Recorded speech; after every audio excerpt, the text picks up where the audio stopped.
திருவண்ணாமலை கிரிவலத்தின் மகிமையை காணலாம்.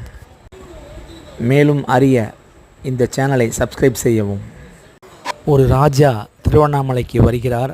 அப்பொழுது அங்கிருந்த ஒரு சாமியாரை இது என்ன மலை என்று கேட்க, அந்த சாமியார் இதுதான் திருவண்ணாமலை, இந்த மலையே சிவனாக இருக்கிறார் என்று சொல்ல, இந்த மலையை சுற்றி வந்தால் அளப்பரிய பலன் கிடைக்கும் என்று மன்னரிடம் சொல்ல, உடனே மன்னர் தனது குதிரையில் கிரிவலத்தை சுற்றி வர, அப்பொழுது அது குதிரை காணாமல் போகிறது, உடன் வந்த நாயும் காணாமல் போகிறது.